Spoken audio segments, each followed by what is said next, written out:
Ok, alors pour l'exercice 2 un peu plus simple, donc là on va s'intéresser à ce qu'on appelle la courbe d'allongement.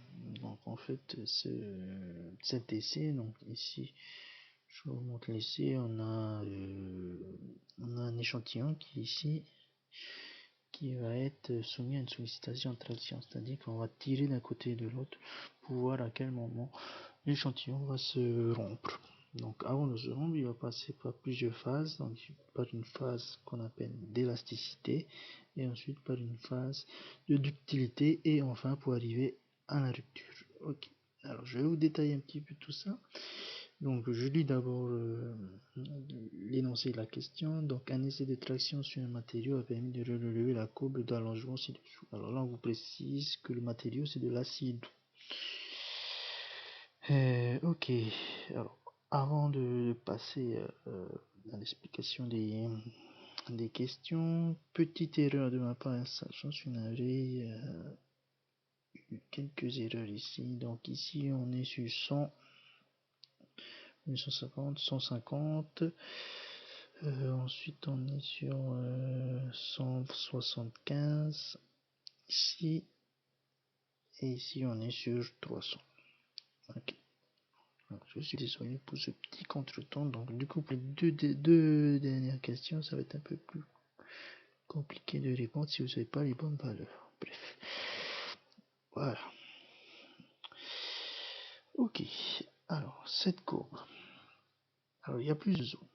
Donc ici vous avez une droite. Enfin, ce qui peut être assimilé à une droite. Donc ici c'est ce qu'on appelle la zone élastique. Alors d'abord qu'est-ce que c'est cette courbe? Donc vous avez en ordonnée la contrainte. Donc plus on va augmenter la contrainte, évidemment, plus on va tirer. D'un côté comme de l'autre de l'échantillon. Et ici en abscisse, on a ce qu'on appelle l'allongement. Epsilon, c'est l'allongement. Donc en fait ici c'est l'échantillon. Alors c'est compliqué à expliquer comme ça sans que vous me voyez. Vous avez un échantillon qui va s'allonger au fur et à mesure qu'on tire sur les côtés. En gros c'est ça. Et cette courbe représente la façon dont il va s'allonger. Donc ici on a ce qu'on appelle une courbe, une droite, donc c'est une zone élastique, c'est-à-dire que si vous contraignez l'échantillon dans cette zone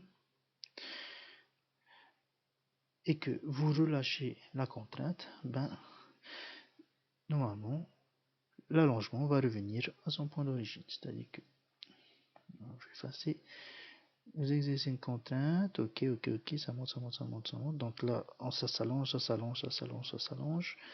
et là vous relâchez la contrainte, donc qu'est-ce qui va se passer?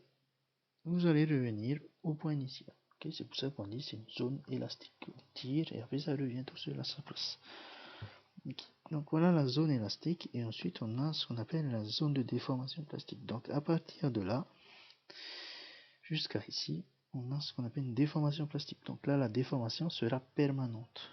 Okay. Donc là l'allongement, epsilon, dès que vous allez passer ce point, là, vous n'allez plus revenir ici au point d'origine. Vous allez rester ici.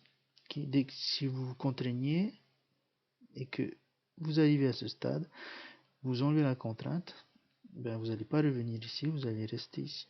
Okay. C'est ce qu'on appelle la déformation plastique. Donc, quand vous êtes en zone de déformation plastique, vous ne revenez pas aux dimensions initiales de l'échantillon.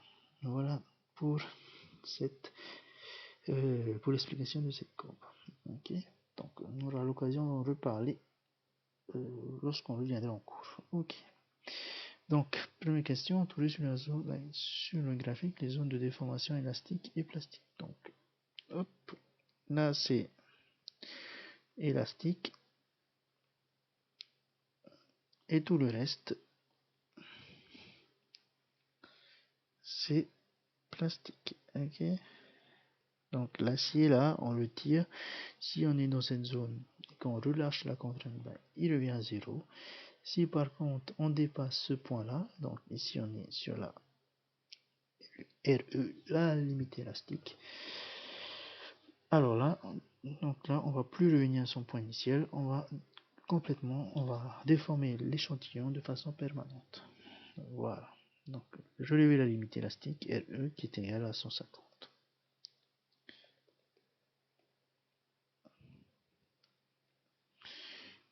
Ok, donc RE c'est ici.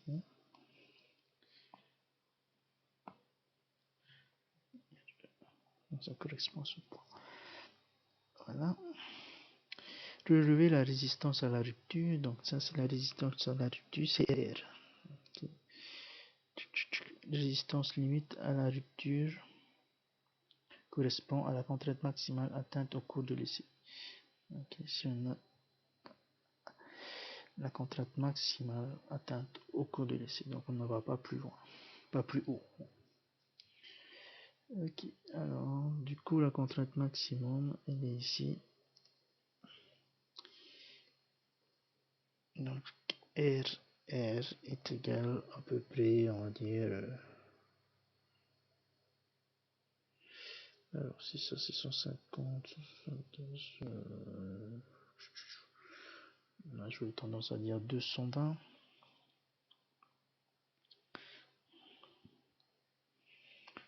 Voilà.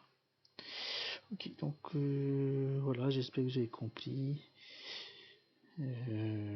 Ok, mais je vais arrêter ma vidéo et on va passer à la correction de l'exercice 3.